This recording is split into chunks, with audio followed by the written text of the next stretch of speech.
श्री समीर कुमार महासेठ अपनी सूचना को पढ़ें। अध्यक्ष महोदय, अपार्टमेंट में रह रहे फ्लैट मालिकों द्वारा एक एसोसिएशन का गठन कर अपार्टमेंट की देखरेख की जाती है। सरकार द्वारा जारी निर्देशानुसार इस तरह के अपार्टमेंट को सहकारिता एक्ट या कंपनी एक्ट की धारा 8 के अंतर्गत निबंधन किया जा सकता है। अपार्टमेंट की खरीद बिक्री आरक्षण के आधार पर नहीं होती है, लेकिन अपार्टमेंट एसोसिएशन के निबंधन में आरक्षण का पालन बाध्यकारी कर दिया गया है, जिसके चलते कोई भी अपार्टमेंट एसोसिएशन पटना में निबंधित नहीं हो पा रहा है। परिणाम स्वरूप तरह तरह की कानूनी अड़चनें सामने आती है और अपार्टमेंट का मेंटेनेंस भी नहीं हो पा रहा है। अतः अपार्टमेंट ऑनर एसोसिएशन के निबंधन की प्रक्रिया को व्यवहारिक बनाए जाने हेतु हम सदन के माध्यम से सरकार का ध्यान आकृष्ट करते हैं। माननीय मंत्री सहकारिता विभाग।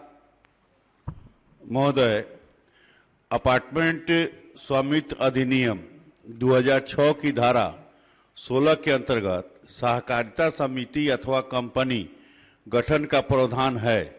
बिहार सहकारिता सोसाइटी अधिनियम में सभी जिला सहकारिता पदाधिकारी को बिहार गजट के असाधारण अंक में प्रकाशित अधिसूचना के ज्ञापांक 5077 दिनांक 26/12/2008 द्वारा निबंधन की शक्ति प्रदान की गई है।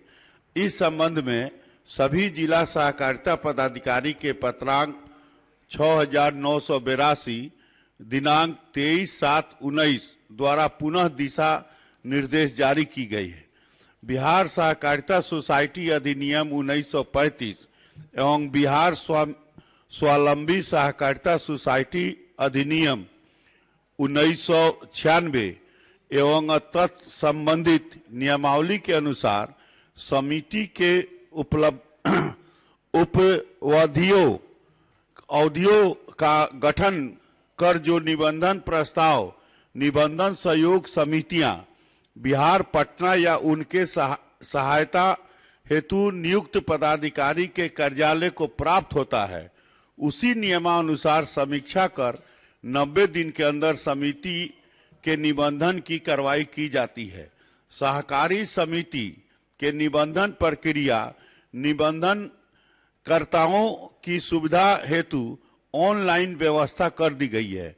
बिहार सहकारी सोसाइटी अधिनियम के आरक्षण व्यवस्था के अनुरूप विभिन्न प्रकार की सहकारी समितियों के निबंधन हो रहा है। इसके अनुरूप पटना में जो अपार्टमेंट एसोसिएशन के निबंधन प्रस्ताव प्राप्त हुए हैं, उनका निबंधन हुआ है। आरक्षण की प्रस्ताव की अस्वीकृति की सूचना अब तक प्राप्त नहीं हुई है। अध्यक्ष महोदय, आपका संरक्षण चाहिए, इसलिए कि डिपार्टमेंटल गतिरोध के चलते कुछ दिनों में पूरे पटना का कोई बिल्डर्स जो मकान बनाता है, कहीं भी अध्यक्ष जी ये नहीं देखता है कि आरक्षण का नियम पालन हो, अपना बेच लेता है। और 10,000 से ज्यादा 50,000 लोग यहाँ पटना में रह रहे हैं, पूरे बिहार में 1 लाख से ज्यादा। और बार बार ये बात नहीं समझ में आ रहा है, तो हम यही कहते हैं कि ओमा मासी ढंग गुरुजी चितंग। तो गुरुजी चितंग हमारा पूरक प्रश्न है कि माननीय अध्यक्ष महोदय, अपार्टमेंट एसोसिएशन को निबंधित कराए जाने के लिए सहकारिता विभाग आधिकारिक रूप से कहते हैं कि इसमें आरक्षण के नियमों का पालन हो। मैं माननीय मंत्री से जानना चाहता हूं कि ये बताएं कि ये कैसे संभव है। पहला, दूसरा भी पूछ लेते हैं तो क्लियर हो जाएगा मंत्री जी।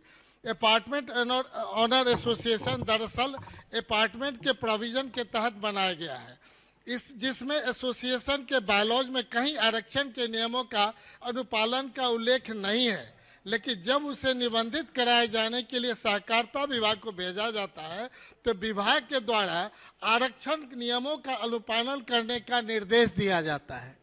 तीसरा भी हम पूछ लेते हैं ताकि मंत्री जी को ज्यादा आसान हो जाएगा। अब इस ऑनर एसोसिएशन को निबंधित होने से अपार्टमेंट की देखरेख नहीं हो पाती है। बहुत से ऑनर मेंटेनेंस की राशि भी नहीं देते हैं।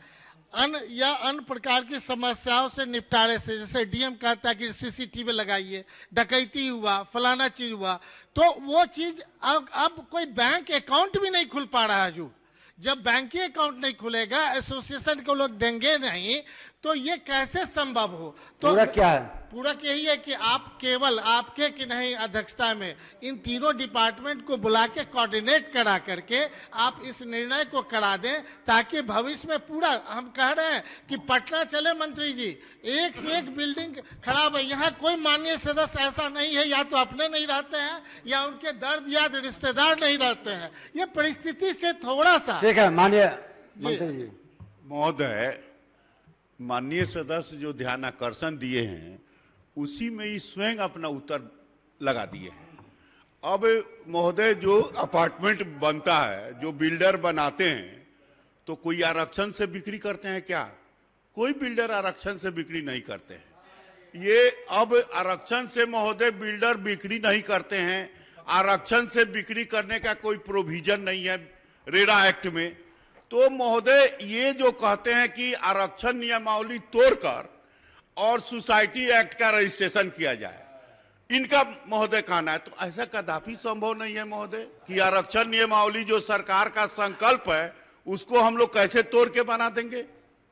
नौकरी दे रहे हैं मंत्री।